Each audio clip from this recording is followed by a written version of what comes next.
नमस्ते मित्रों, good morning, सुप्रभात। आज का दिन शनिवार आप सबों के लिए मंगलमय हो। शनिवार का दिन मतलब सैटर्न प्लैनेट जिसका कलर ब्लैक है, ब्लैक का मतलब काला, और मेरे लिए काला का मतलब काल। दोस्तों, काल का जो भी अवस्था हो, छोटा हो बड़ा हो, काल का मतलब मैं यही समझता हूँ, काला का मतलब काल।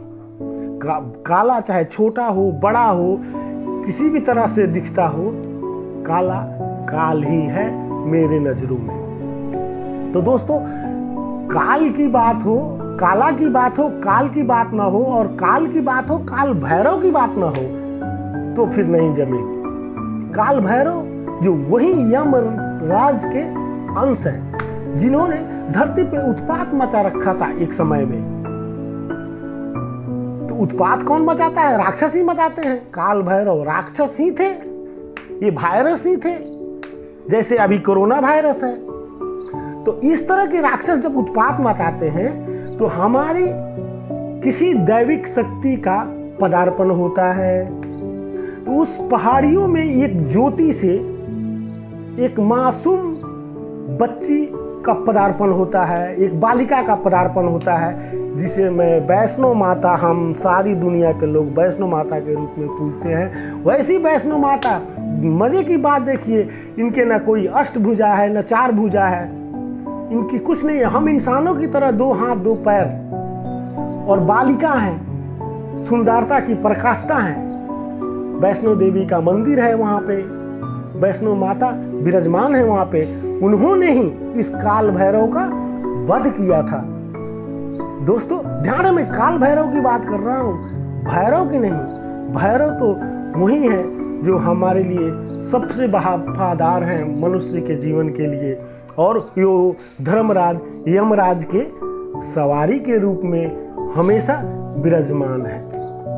दोस्तों, ये खबरें आ रही हैं आजकल, ये नॉर्थ कोरिया, उत्तरी कोरिया का तानाशाह किम जोंग उन, जिसकी हार्ट की सर्जरी हुई थी और वो कोमा में चला गया, अभी वो ब्रेन डेड हो गया है उसका।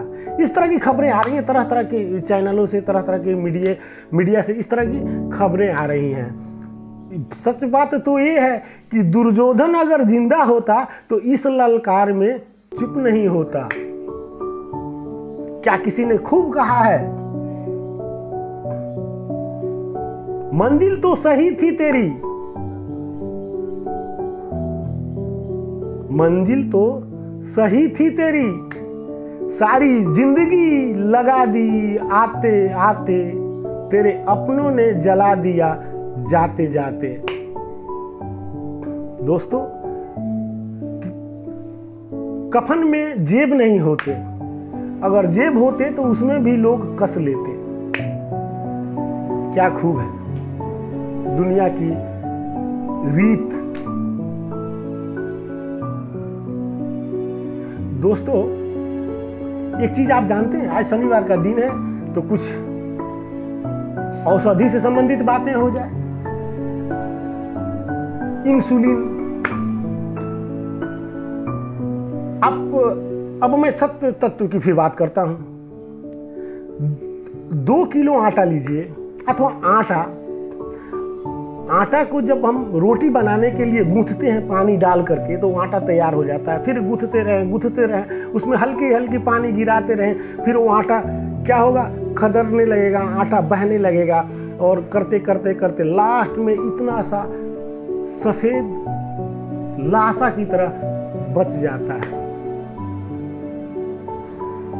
वो ही तो सत्य है, वही सत्य तत्व है, वही तो गेहूं के अंदर है, जो दिखता नहीं है। गेहूं दिखता है, गेहूं का पौधा दिखता है, सब कुछ दिखती हैं, ये सारे कचड़े हैं। ओरिजिनल तो वही तत्व है जिसे सत्य कहते हैं। और दोस्तों, मजे की बात मालूम है, वही इंसुलिन है। डायबिटीज के, मधुमेह के रोगियों के लिए जो इंसुलिन की औषधियां बाजार में इतनी पॉपुलर हैं, क्या आप जानते हैं कि इंसुलिन कैसे बनाया जाता है? तो मैं बताता हूँ। ये गेहूं को जैसी बड़ी बड़ी फैक्ट्रियां हैं या जैसी हैं, मैं अपने तरीके से बता रहा हूँ कि गेहूं को 4-5 हंडे में पानी के साथ भिगो करके छोड़ दिया जाता है सड़ने के लिए। जो एक टाइम पीरियड है, 1 हफ्ता, 5 दिन, 7 दिन, 10 दिन में, वो क्या होता है कि गेहूँ सड़ जाता है और वो पानी लसलसा टाइप से हो जाता है।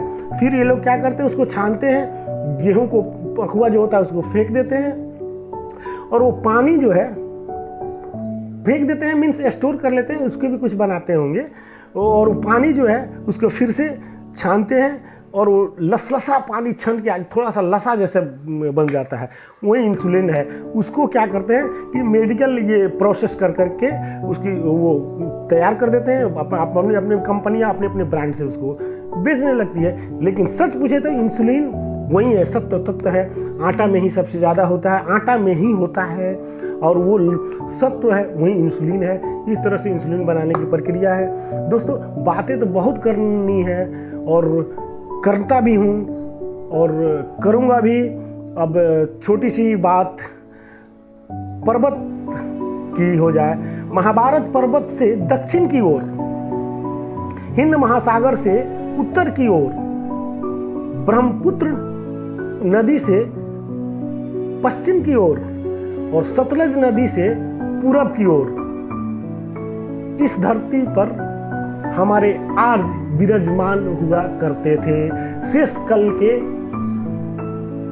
एपिसोड में फिर मिलेंगे, तब तक के लिए दीजिए इजाजत। धन्यवाद।